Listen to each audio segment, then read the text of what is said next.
Bonjour et bienvenue dans Spiritualité, votre podcast estival hebdomadaire sur la spiritualité, pardon. À chaque fois je fais l'erreur, mais ça viendra avec le temps je pense. Je suis super content de vous retrouver aujourd'hui pour un nouvel épisode du podcast. On avait parlé de la médiumnité la dernière fois et aujourd'hui nous allons encore parler de médiumnité, mais nous allons approfondir un peu plus ce sujet sur quelque chose de particulier. On va s'intéresser un peu plus à la psychographie, comme le faisait Chico Xavier à son époque. Et c'est avec une médium que j'ai rencontrée récemment, qui tient une association actuellement à Moret-sur-Loing, à côté de Fontainebleau. J'y viens actuellement parce qu'il y a des choses qui vont changer dans sa vie, mais ça, c'est une autre histoire. Et nous accueillons aujourd'hui Isabelle. Hello Isabelle. Bonjour. Comment ça va? Très bien, très bien, très bien. J'espère que toi aussi. Oui, ça va. Je suis très content que tu aies accepté l'invitation pour nous parler de ta médiumnité, de la psychographie et bien évidemment, on va parler un tout petit peu de ton livre qui s'appelle Le jour se lève, qui est un livre incroyable. Enfin, en tout cas, moi, de ce que j'en ai lu, mais je suis jamais objectif sur quelque chose que j'aime parce que je vais le défendre à corps et âme comme si c'était moi qui l'avais fait. Donc,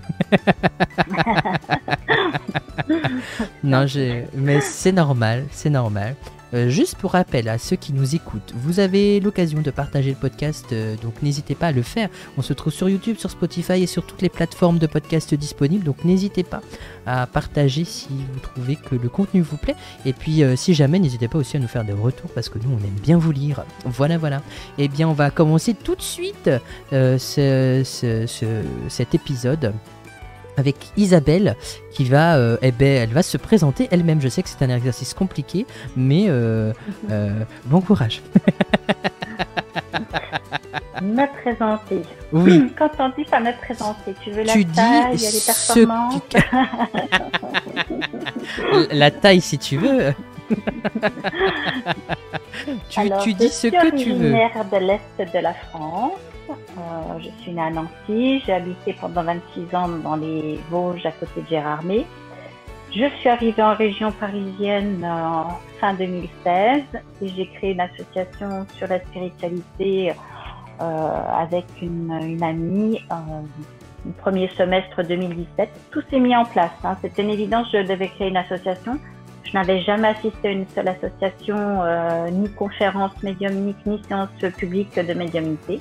Mais ça m'appelait et donc on est parti dans cette belle aventure et puis avec quelques déboires dès notre première conférence avec les médiums que j'avais invités pour des raisons très voables, hein. Là on ne peut rien, c'est comme ça. Moi je me suis retrouvée à faire la conférence et puis à assister la médium pour faire la séance de médiumnité publique et à partir de là tout est parti d'une façon dont je ne m'attendais pas du tout et je me suis retrouvée à m'installer en tant que médium par la suite alors que j'étais infirmière et puis d'écrire un livre qui m'a été dicté. En fait, les choses de la vie sont incroyables et il faut se laisser porter. Voilà, en gros, un petit peu ma présentation.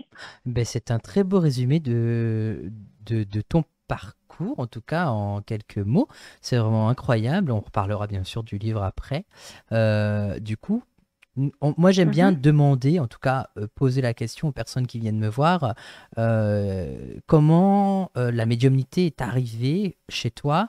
Est-ce que c'est depuis tout petit comme certains? Est-ce qu'il y a eu un déclenchement? Est-ce qu'il y a eu un phénomène qui a fait que d'un coup tu as découvert que tu avais ces capacités-là ou pas du tout? Est-ce que c'est venu naturellement?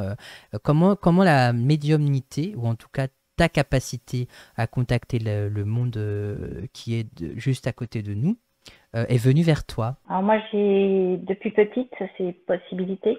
Quand j'étais petite, j'étais effrayée de toute façon quand il n'y avait pas une seule lumière dans ma chambre. Donc même un film me suffisait pour être rassurée parce que je percevais des choses qui se déplaçaient dans ma chambre, j'entendais des sons, donc ça me faisait peur. Dans ma famille n'est pas très réceptive à tout ça, donc j'ai tout fermé le plus possible, mais lorsque j'avais des décès de proches, ils venaient me rassurer, me consoler. Donc j'ai eu mon arrière-grand-mère, j'ai eu une amie, j'ai eu diverses personnes comme ça. Et puis quand j'étais en cours aussi, surtout au collège où c'était compliqué, où j'avais déjà la main qui voulait écrire. Donc je bloquais ma main sous mes genoux pour être sûre que ma main ne prenne pas toute seule le stylo. Et puis après, je me suis mariée. Comme mon ex-mari n'était pas du tout dans ce domaine, j'ai tout fermé le plus possible. Mais quand on est appelé, on est appelé. Et tout s'est redéclenché à partir de 2011, où là, j'ai vraiment pris un grand coup de pied aux fesses avec une envolée de nouveau vers la médiumnité et la spiritualité au sens très large du terme, avec les soins, etc.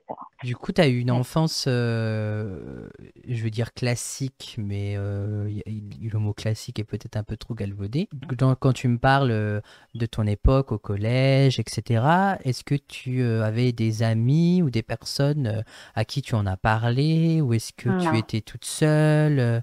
Est-ce que tu étais souvent seule aussi? Parce que souvent, on découvre que les médiums, quand ils étaient jeunes, ils étaient souvent isolés. Je ne pouvais pas en parler parce que je ne connaissais personne qui abordait ce sujet. C'était très compliqué puisque dès que j'essayais de parler de ce que je percevais, on me répondait souvent que c'était parce que j'étais triste, parce que on me trouvait toujours une excuse alors que moi je savais pertinemment que c'était pas ça. Et puis donc j'ai laissé tomber un petit peu. Après effectivement, je suis plutôt quelqu'un qui a été un peu solitaire. J'avais toujours une copine, mais j'étais jamais dans un groupe de copains. Et il y avait toujours un petit peu comment je dirais, un peu une distance même avec la très bonne copine. Ça a jamais été, comme certaines connaissent, une amitié inconsidérable, formidable. Donc du coup, il y avait toujours cet isolement. Est-ce que tu avais cette sensation d'être incomprise quelque part? Disons, c'est surtout que je ne pouvais pas m'exprimer. Ouais, donc oui, c'est surtout ça. Ouais, je comprends, Ouais. je comprends. Je comprends surtout dans ce domaine-là, hein, c'est pas un domaine très facile. Donc c'est sûr que quand on a des capacités, qu'on n'arrive pas à communiquer ou à parler avec quelqu'un, c'est difficile et on se sent seul bien souvent. C'est ça le truc, c'est qu'on se C'est sent ça. seul, quoi. Disons que j'ai eu la chance parce que ce n'était pas mon premier métier, donc j'ai repris mes études pour être infirmière. Et donc c'est grâce à mon métier d'infirmière que j'ai pu rencontrer des personnes qui étaient ouvertes à la spiritualité, voire carrément dans la spiritualité même. Donc elles m'ont beaucoup aidée à prendre confiance en moi, à reprendre, à pouvoir échanger. Ça a été très important de pouvoir échanger avec elle sur les sujets, de continuer à apprendre, parce qu'en fait, toute notre vie, on continue à apprendre, on découvre. Plus on apprend, plus on se rend compte qu'on ne sait rien. Oui. Donc, ça m'a permis vraiment de pouvoir avoir une nouvelle vie. Et le fait d'être arrivée en Seine-et-Marne, j'ai rencontré d'autres personnes avec vraiment cette ouverture de cœur extraordinaire où là je peux dire maintenant que j'ai des amitiés, je sais ce que c'est que la vraie amitié. Des personnes de confiance, quoi. Oui, avec qui je peux échanger librement en étant moi. Et ça, Et puis ça, maintenant, c'est top. j'ai plus peur d'être moi. En fait, ça a été assez compliqué. Et là, je suis arrivée à une période de ma vie aujourd'hui où ça fait très peu de temps, en fait, où là, maintenant, je peux être vraiment moi, être libre d'être moi. Et du coup, j'ai récupéré toutes mes pleines capacités dans divers domaines. Donc, ça, c'est quelque chose d'extraordinaire. Ah ouais. Et quand tu as commencé à te diriger vers le côté médical du métier d'infirmière, est-ce que tu as senti ou est-ce que c'est quelque chose qui était en toi depuis longtemps d'aller soigner les gens, médicalement parlant, bien évidemment, ou en tout cas de leur apporter un soin continu pour les aider à avancer? Alors, au départ, c'est pas moi qui ai vraiment fait le choix comme en tant que tel. C'est-à-dire, j'étais dans des associations, à la fois pour des enfants qui avaient des particularités, j'étais avec les donneurs de sang, je m'occupais beaucoup des autres. Et puis, c'est une amie qui me dit, mais pourquoi est-ce que tu fais pas l'école d'infirmière, c'est ton truc? Et en fait, j'ai eu beaucoup de personnes, aussi bien dans le médical, donc médecins, paramédical, infirmière ou autre, qui m'ont dit il fallait vraiment que j'aille dans cette voie-là parce que c'était mon truc. Et en fait, j'ai un peu douté au départ en me disant oui, mais c'est quand même différent de ce que je fais.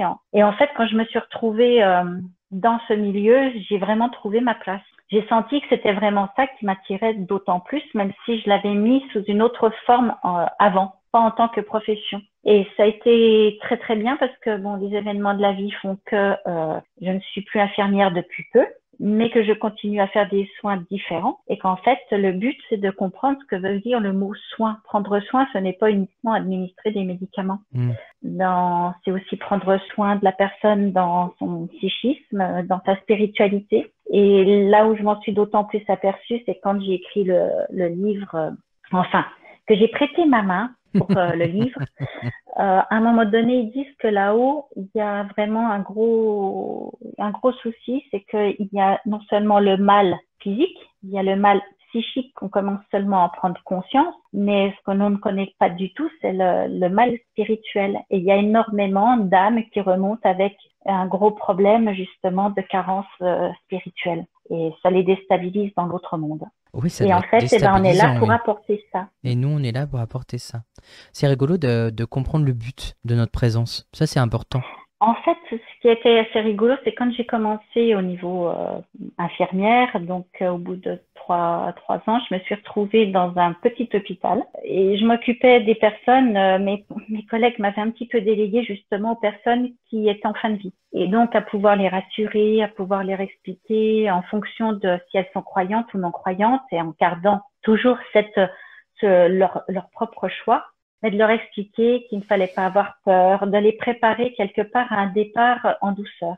Et ça m'a beaucoup marqué, notamment, il y a eu 2 personnes. Il y a une dame qui était atteinte d'un cancer du pancréas, qui avait très peur au départ de mourir. Ça a été très rapide, sa maladie. Et en fait, nous avons beaucoup discuté par rapport à ce qu'elle ressentait, comment elle percevait les choses, de pouvoir parler aussi avec ses enfants. Et en fait, elle est partie avec une sérénité et la famille est venue nous remercier pour tout ce qu'on avait fait et de voir elle est partie, le visage, mais vraiment tranquille, plein de bonheur.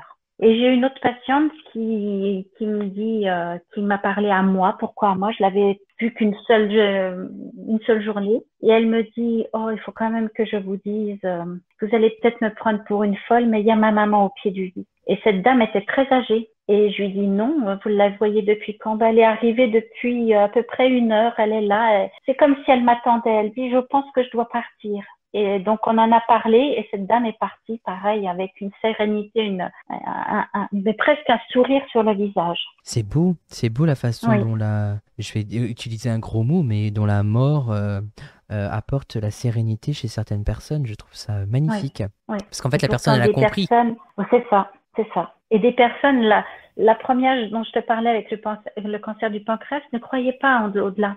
Elle était fixée sur quelque chose où ça s'arrête. Et puis quand on en a parlé, elle me dit, oh, quand j'étais plus jeune, j'ai eu cette éducation. Et puis on en a un peu parlé. Et puis tout ce qui s'est passé, et c'était que du bonheur. Vraiment, c'était un très très beau parcours. Oui. Ouais. L'évolution des personnes, elle peut se faire jusqu'à la fin en fait. C'est ça que ça nous montre aussi. Tout à fait. Que peu importe l'âge qu'on a, même s'il nous reste quelques jours, quelques heures, ben, l'évolution, elle se fait jusqu'au bout. Et ça, c'est incroyable. C'est ça. C'est beau.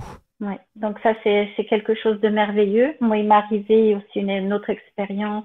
C'était avec mon beau-frère qui a mis fin à ses jours suite à un cancer où il avait des douleurs très très fortes. Il n'était pas encore remonté de l'autre côté, il se rattachait à la vie et je lui ai dit que ça ne servirait à rien parce que de toute façon les séquelles de ce qu'il avait fait étaient irréversibles, donc ça ne servait à rien. Il ne voulait pas abandonner sa femme et ses enfants et je lui ai expliqué que pour pouvoir s'occuper d'eux, il fallait qu'il monte dans la lumière et revenir avec toutes les connaissances possibles d'aide.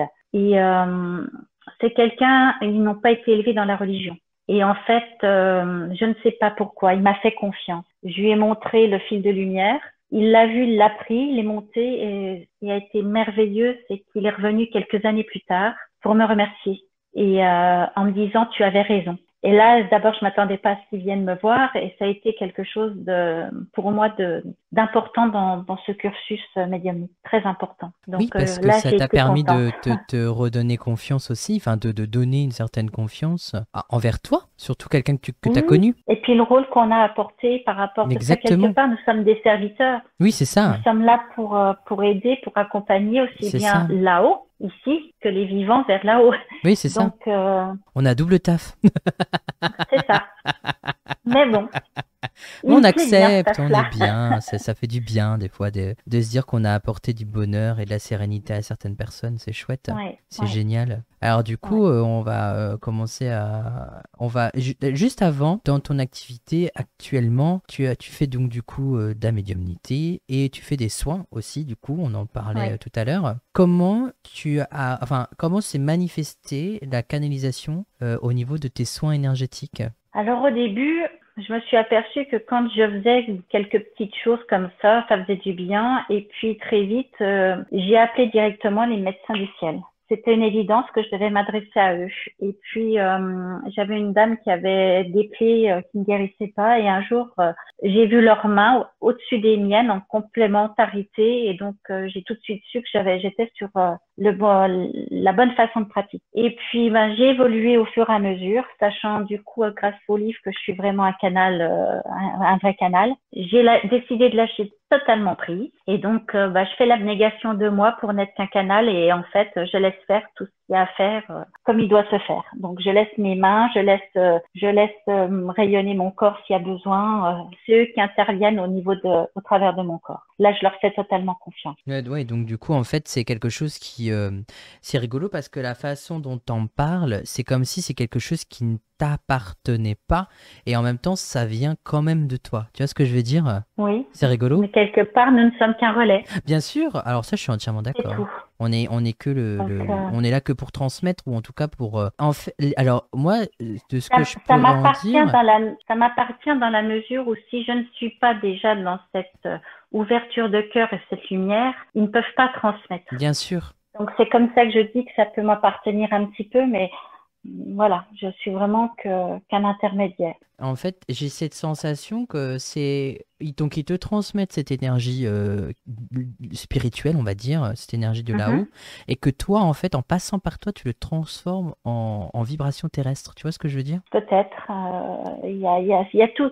Il y a plusieurs choses parce que parfois, je me rends compte que je fais des signes particuliers. Il y a des choses, mais je suis incapable de l'expliquer. Et je sais qu'il y a un lien aussi avec une vie antérieure très lointaine, dans lequel j'avais déjà des acquisitions de soins particuliers. Maintenant, je ne peux pas l'expliquer davantage. Mais en tout cas, c'est là. J'ai déjà eu des très très bons retours de personnes qui ont reçu des soins, mais il faut savoir aussi que ça ne peut fonctionner que si eux-mêmes font une partie du travail, parce qu'avant tout c'est une auto-guérison et nous ne faisons que réenclencher quelque chose et d'apporter un complément dans cette prise de conscience et de guérison qui leur appartient. Donc je ne peux pas expliquer davantage pour Non, mais l'instant. c'est très bien comme ça, vraiment, tout est clair. C'est juste moi qui essaye de comprendre, ou en tout cas de matérialiser la chose, alors qu'en fait, il n'y a pas besoin de le faire, mais c'est juste voilà, pour avoir un esprit un peu plus... Enfin, non pas que j'ai envie de le donner quelque chose de terre à terre et de matériel à ça, mais pour que les gens qui puissent nous écouter essayent de comprendre surtout comment ça se passe. Mais s'il n'y a pas d'explication, il n'y a pas d'explication. Hein. Si ça doit venir comme ça, eh ben ça vient comme ça, donc c'est chouette, c'est chouette. Disons qu'en tout cas, pour ma part, je ne sais pas l'expliquer davantage. Eh ben, c'est très bien comme ça. Et peut-être que tu n'auras jamais la réponse et que parce qu'on n'a pas besoin de la voir. Peut-être que c'est comme Peut-être. ça et que c'est pas autrement. Non, c'est vraiment beau en fait. Et la façon dont on parle, on sent vraiment qu'il y a une émotion à l'intérieur de ta voix et la façon dont tu le transmets, tu vois, ça se ressent que c'est pas quelque chose de factuel pour toi et Non. que il y a vraiment une traversée de ton corps, de ton esprit, de ton énergie qui fait que tu transmets ce qu'on te donne et ça c'est beau, c'est Tu trop vas me bien. faire pleurer. Pardon, c'est pas le but, mais Le ça problème, c'est s'entend en fait. l'émotivité. Ouais, je sais, mais en fait, t'en parles tellement avec simplicité et passion et rien que de dire, rien que les mots que tu as employés, on sent vraiment, tu vois, que c'est quelque chose qui t'appartient. Et que, ben, moi, des fois, en fait, ma question était complètement bête parce que des fois, moi, il y a des personnes qui viennent me voir et qui me disent, mais comment vous faites pour capter les messages? Et moi, je leur dis, ben, comment vous faites pour respirer? Et en fait, c'est ça la question que je t'ai posée, c'est comment tu fais pour respirer? Et en fait, c'est tellement inné en toi que tu peux pas l'expliquer parce que respirer, bah, je peux pas l'expliquer comment je respire. Mon cerveau, il est Non. automatique, quoi. Donc, Ouais, oui, je me rends compte que... Mais parfois, les questions bêtes ont du beau quand même. Moi, on m'a toujours appris qu'il n'y a pas de questions bêtes. Non, il n'y a que des questions auxquelles on peut peut-être apporter des réponses. Non, mais c'est vraiment trop bien. Et on va revenir à ce passage à l'école quand tu retenais ta main pour pas écrire parce que tu racontes que, enfin, tu nous disais que ta main allait prendre le stylo pour parler. Alors, faut juste nous expliquer quel est le phénomène en fait. Pourquoi? Qu'est-ce que tu ressens à ce moment-là? Alors, j'ai appris à mieux maîtriser avec le temps, mais quand j'étais plus jeune, je sentais vraiment que quelqu'un voulait prendre ma main pour écrire, transmettre un message. Et je n'arrivais pas vraiment à contrôler. Donc, en cours, c'était pas très bien vu de ne pas écouter.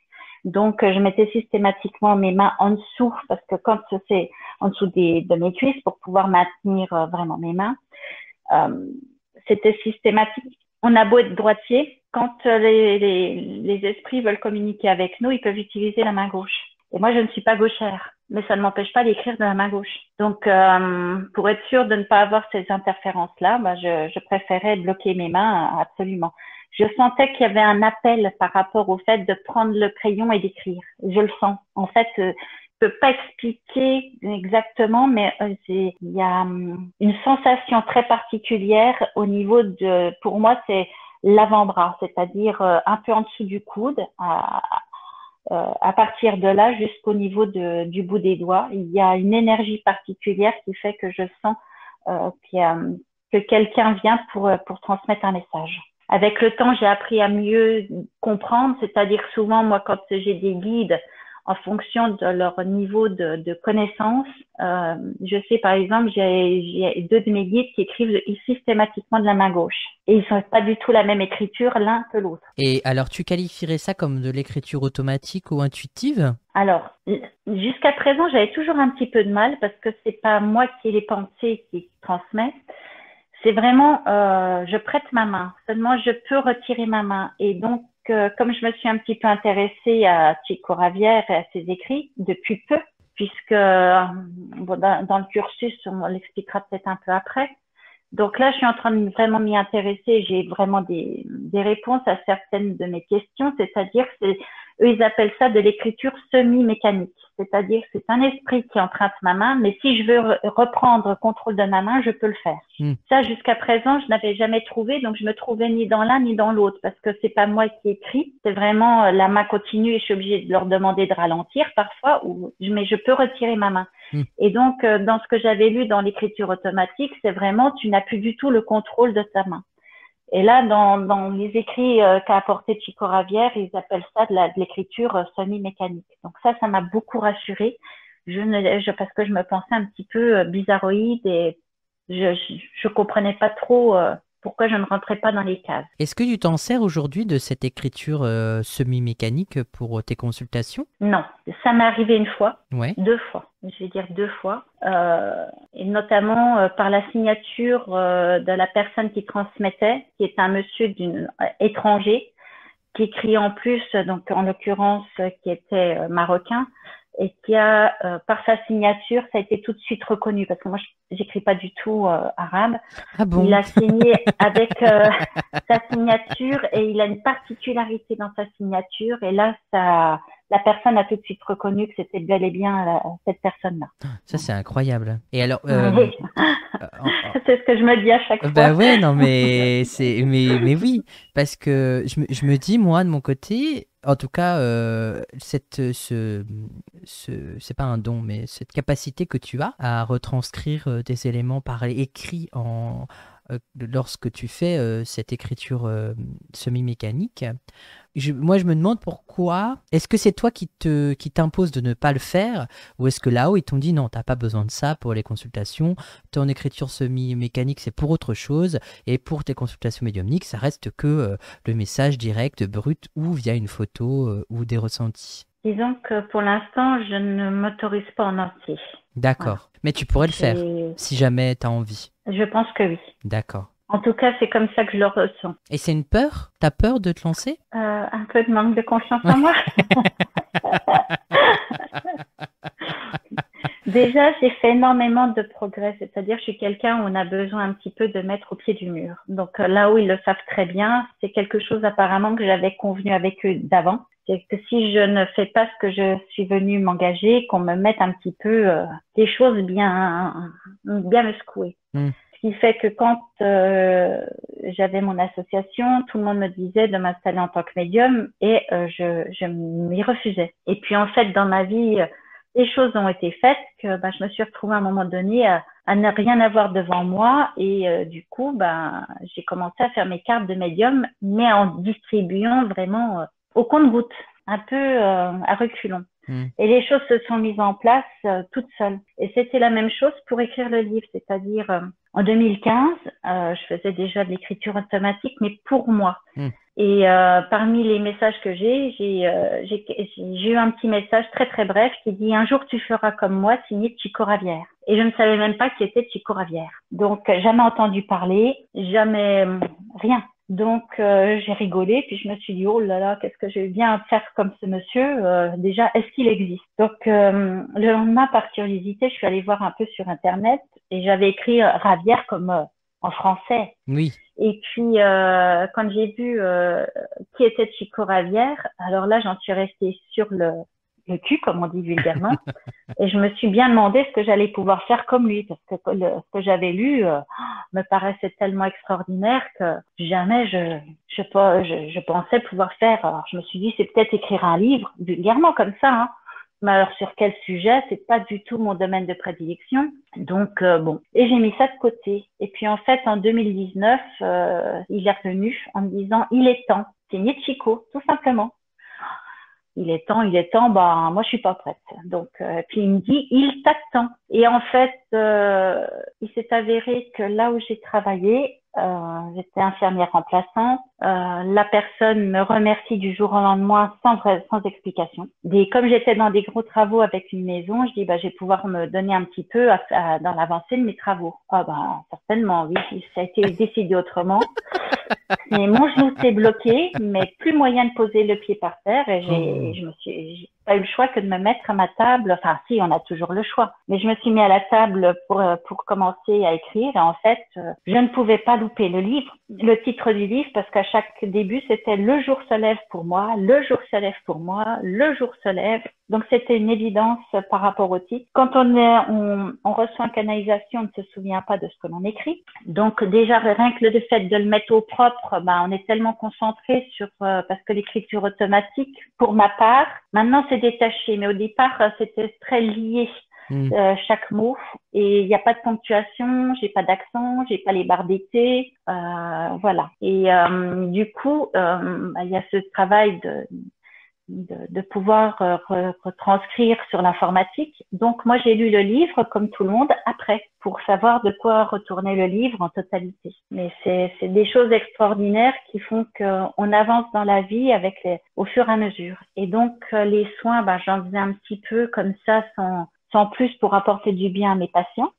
Et puis des gens qui sont un peu plus sensibles que d'autres m'ont dit « Oh là là, vous avez des doigts de fée !» Alors je dis « Oh, c'est gentil !» Puis là, on me regarde bien en face en disant « Vous avez compris ce que je veux dire ?» Voilà, donc c'est toutes des petites choses qui font que... Ça, c'est rigolo. Ouais. C'est incroyable après, comment tu es amené... Oui. Comment tu as été amené à écrire ce livre, c'est incroyable. Donc tout est extraordinaire dans la vie. Moi, je m'émerveille à chaque fois des possibilités. Tu m'étonnes. J'ai pris après un petit peu plus d'assurance en faisant des soins, parce qu'au départ, j'avais mis ça de côté pour permettre à une personne que je côtoyais de pouvoir prendre son envol. Et puis, dans ma dernière partie de vie actuelle, là, tout est revenu, et puis je fais quand je dois faire. Quand on me demande, je fais pas forcément de la publicité pour ça. Donc, c'est les gens qui ont un peu le bouche à oreille qui fait que... Oui, il n'y a que comme ça que ça marche, de toute façon. Il n'y a que comme ça que ça marche.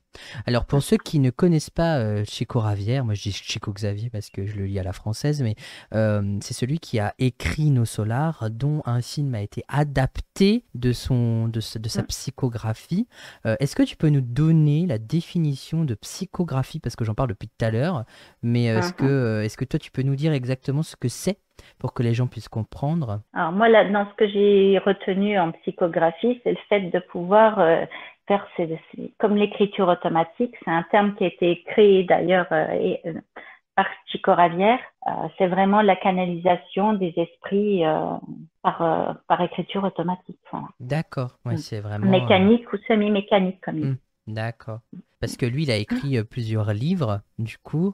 Oui, il en a écrit plus de 100. Ouais, je dis plusieurs, moi.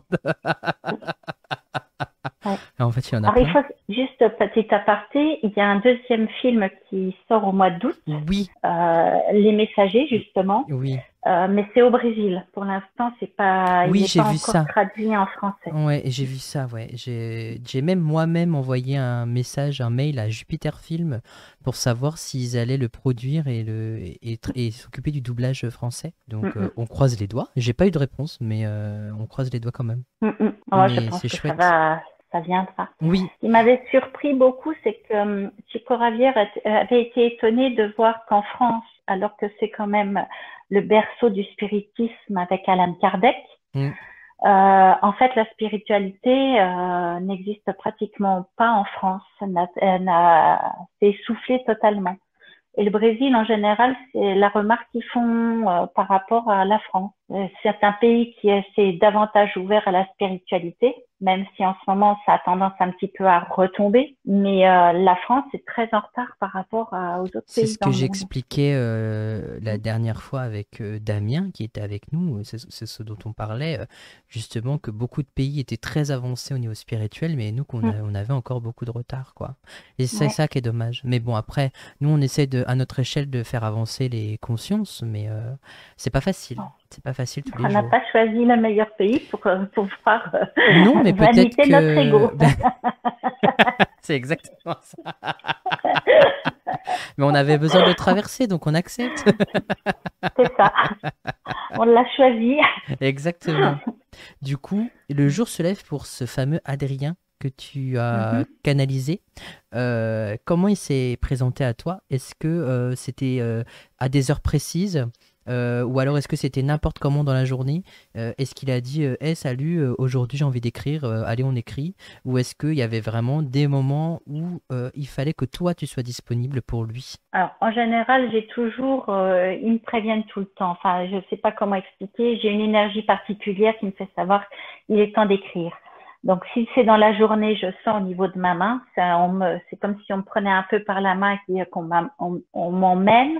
Donc, je sais qu'il faut vraiment prendre une feuille et un stylo. Je dirais que chaque âme a à peu près son créneau pour écrire. Donc, Adrien, lui, c'était tout le temps entre 3 heures et 6 heures du matin à peu près, mais souvent entre 3 et 4 heures. Ok, pas avant quoi. Ouais. C'est lui, il venait pas avant. Non, non. D'accord. Et alors, je posais une question bête et je connais sans doute la réponse, mais est-ce qu'il avait conscience que c'était la nuit chez nous? Alors, oui, et j'ai posé des questions très précises justement parce que mes guides aussi aiment bien la nuit, toujours ce créneau entre 3 et 6. Et en fait, c'est parce que nous sommes dans une période où nous sommes le plus tranquille. C'est le repos où Hmm, souvent on dit que là où il y a les accidents de voiture, c'est en plus parce on a le plus envie de dormir. bien sûr. Entre 3 heures et 6 heures, et ben c'est là où nous sommes le plus réceptifs. D'accord. Et du coup, comme nous sommes le plus réceptifs, et ben quand on est prêt, parce qu'ils savent exactement si on est trop fatigué, ils ne vont pas nous réveiller. Par contre, ça sera pas le moment. Il faut nous laisser nous reposer. C'est que notre corps, il est prêt à recevoir. Et on est des bons transmetteurs. Et donc, quand je commence à écrire, effectivement, après, j'ai plus besoin d'aller me recoucher. J'ai une dose d'énergie qui fait que toute la journée va être super bien. Incroyable. Ouais. Et C'est pour ça que j'aime beaucoup l'écriture. ben, je me doute bien, parce que ça doit donner une énergie de dingue. Mais ce qui est Ouais. intéressant, c'est que par rapport à ton sommeil en général, du coup, est-ce que tu vas te coucher tôt? Est-ce que Non. parfois tu te couches tard? Comment est régulé ton sommeil en fait? Alors moi, je me suis mise avec les contraintes. Je vis avec quelqu'un, donc je vais pas me coucher comme les poules. D'abord, je ne suis pas trop de ce style-là non plus, mais je vais pas me coucher non plus à des heures excessives. C'est-à-dire qu'en général, moi, mon créneau, c'est plutôt, on va dire, 10h30, 11h30. D'accord. Voilà. Ouais, donc, Après, il m'arrive d'aller me coucher plus tôt quand vraiment il y a vraiment besoin, mais là, c'est exceptionnel. Et puis, bah, je fais la fête comme tout le monde aussi, à me coucher plus tard. Je dis pas que je fais tout et n'importe quoi, mais j'aime beaucoup être avec des gens, échanger. Donc, bah, des fois, ça ouais, arrive, t'es comme ce beaucoup dans le week-end, par partage. exemple, Mm. 1 heure du matin, puis voilà, quoi. Oui, après, c'est des moments de liesse, des moments Ouais, importants, des moments ouais. de partage, etc. Non, Mm. c'est vraiment incroyable parce que euh, dans ces moments-là, quand tu te couches, il est 22h, 22h30, voire 23h, est-ce que tu as conscience que à 3h du matin, on va te dire, allez, c'est le moment d'écrire?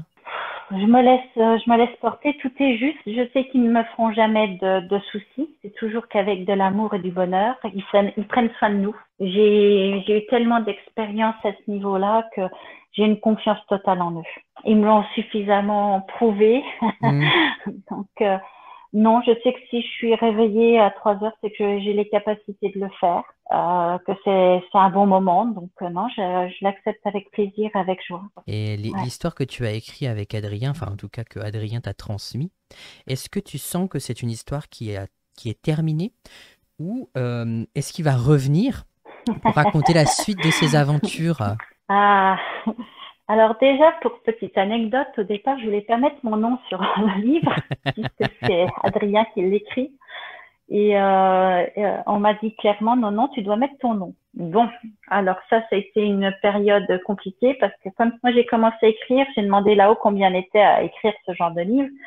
Et donc, on était en 2019 à peu près 2500 sur Terre à écrire, à recevoir en canalisation des écritures comme ça. Et quand j'ai traîné des pieds pour l'éditer, et puis quand enfin j'ai lancé la démarche et que c'est parti finalement facilement, j'ai demandé combien nous étions à être allés jusqu'au bout à l'édition. Nous sommes à peine 90. Hmm, Donc déjà, il y a beaucoup de choses, mais moi je le comprends parce que c'est quand même pas anodin, c'est-à-dire que le fait de mettre mon nom sur ce livre, le regard de mes amis, hmm. des personnes que je côtoie, de ma famille, donc c'est pas anodin.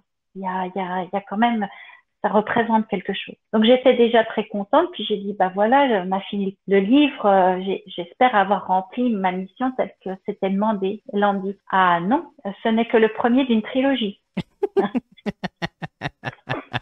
Rêve toujours. C'est ça. Donc, On va t'empêcher il de y aura une dormir. suite.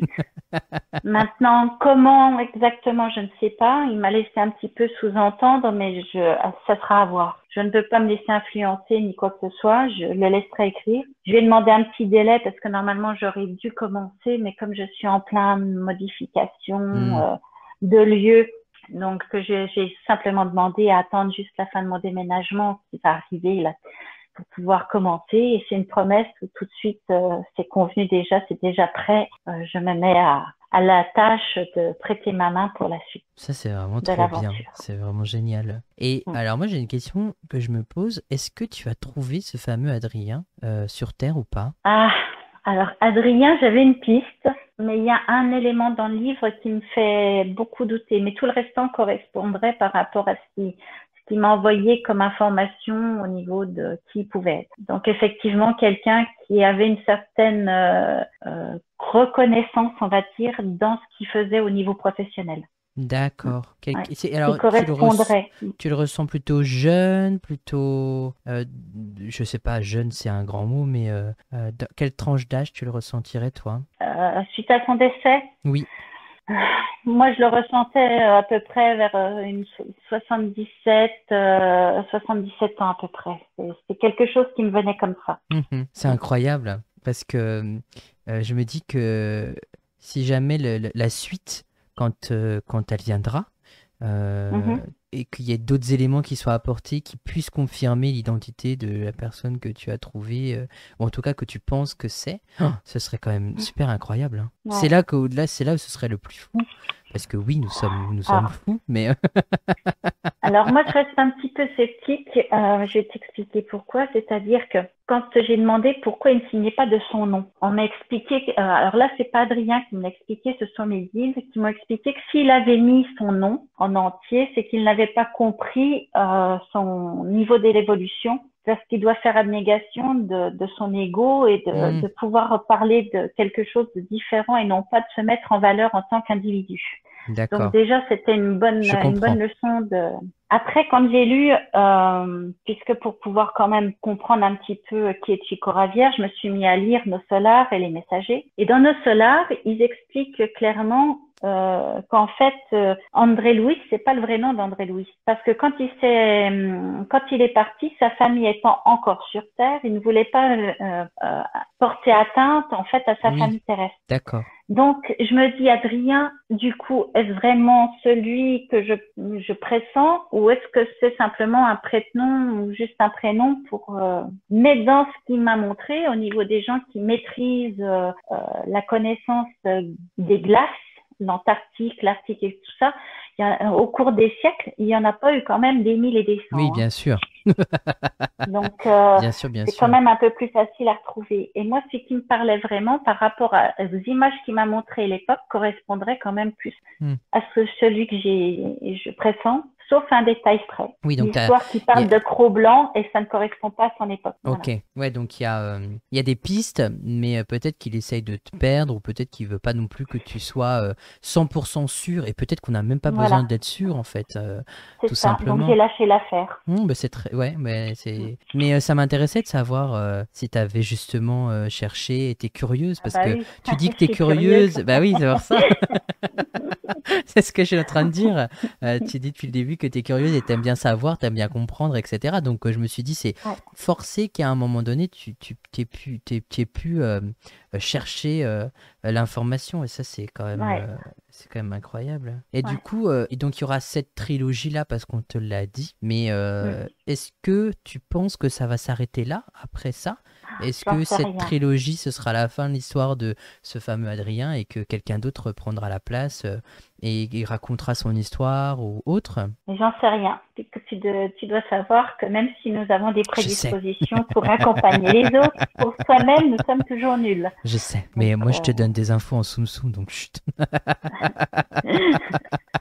Ce n'est pas le seul. Voilà, ok, c'est donc, entre nous. Apparemment, non, ça va être certainement une grande partie de ma fin d'expérimentation terrestre où il va y avoir l'écriture automatique présente. Ouais, mais pour moi, ça va être quelque chose d'important parce que tu apportes en fait des réponses. Enfin, moi, dans ce que j'ai lu dans Le Jour se lève, que je conseille mais 1000 fois parce que j'ai vraiment adoré. Il se lit très facilement et il est tellement parlant. Alors, moi, quand je le lis, quand je l'ai lu, en tout cas, j'avais cette impression d'y être et de retrouver des choses que je connaissais déjà, mais sans, tu vois, avec ce côté matériel, terrestre.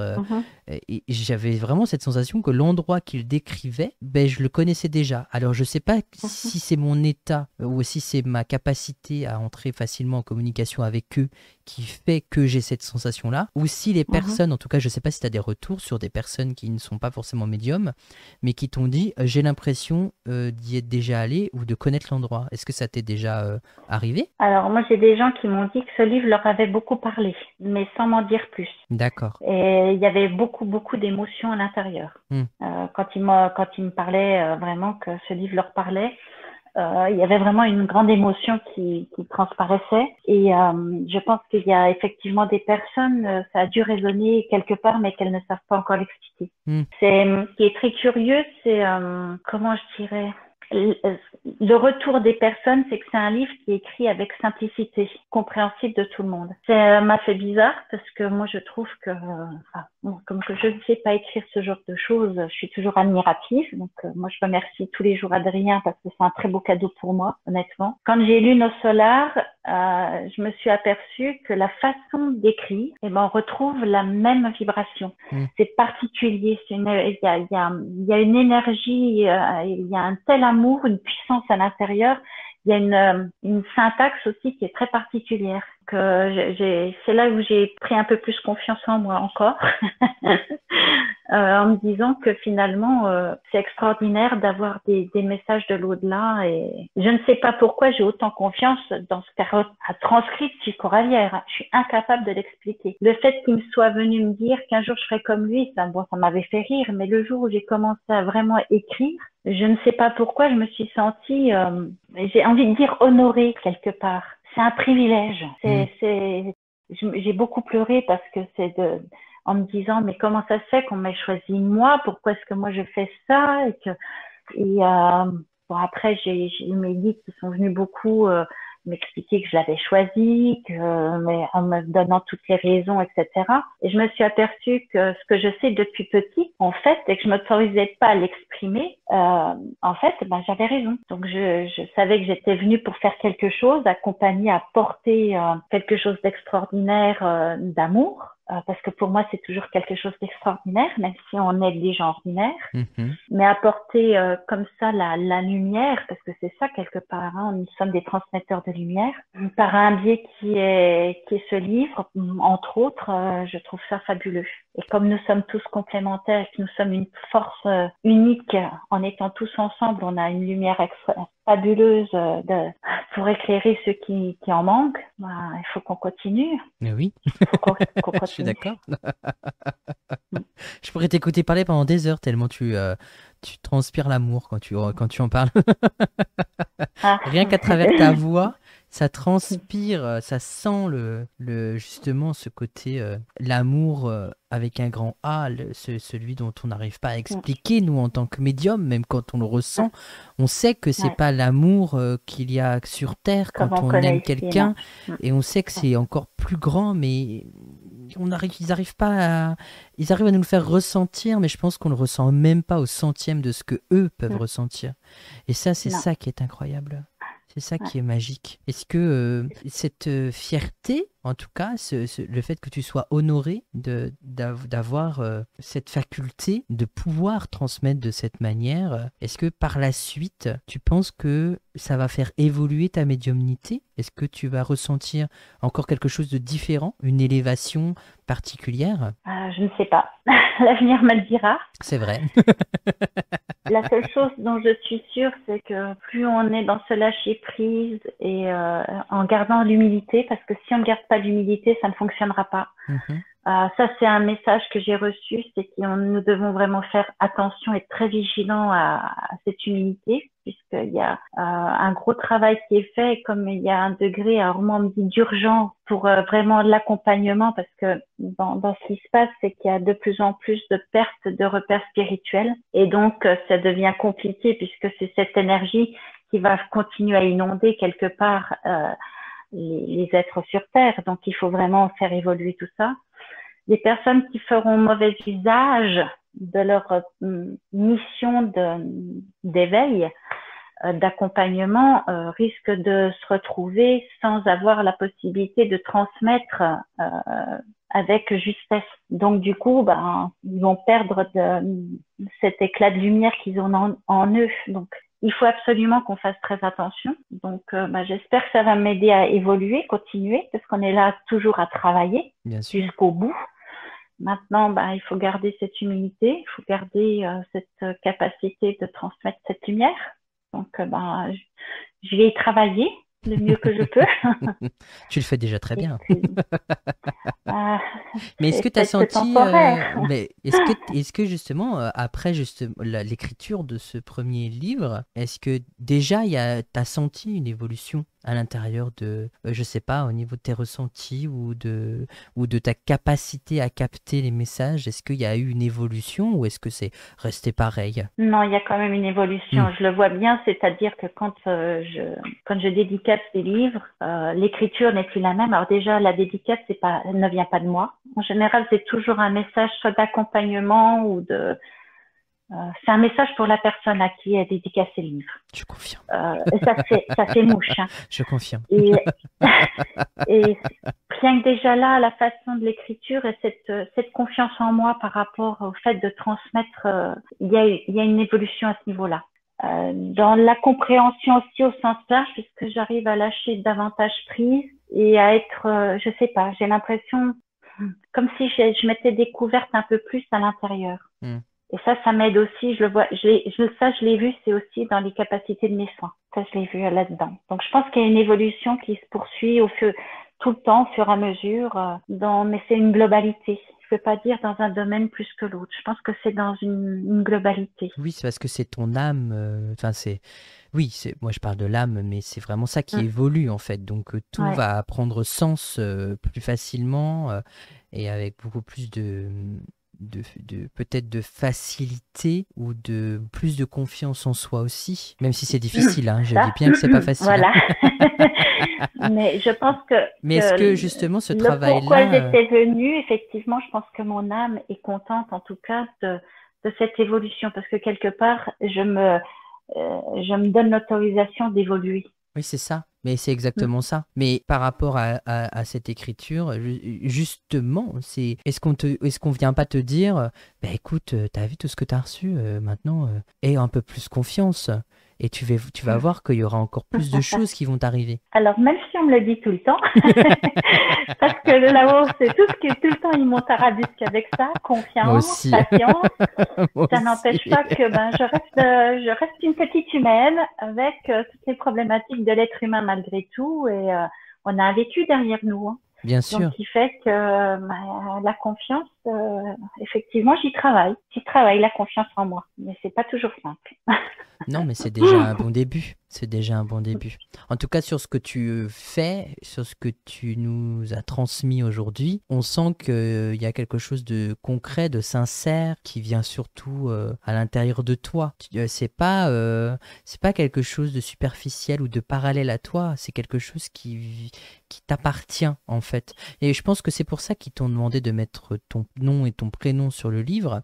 C'est parce que, justement, c'est quelque chose qui, au final, même s'il a été écrit avec l'aide d'Adrien, enfin en tout cas Adrien s'est servi de toi pour l'écrire, c'est quand même une partie de toi, tu vois, qui s'est livrée à l'intérieur aussi, parce qu'il y a quand même l'avant-propos, il y a quand même, t'as quand même écrit quelque chose dans ce livre au début, tu vois. Je pense que c'est surtout de reconnaître qui je suis. Oui, voilà, c'est ça, parce qu'il y en a besoin aussi. Que moi, je reconnaisse qui je suis. Et je pense que c'est surtout ça. Tu fais des conférences depuis longtemps ?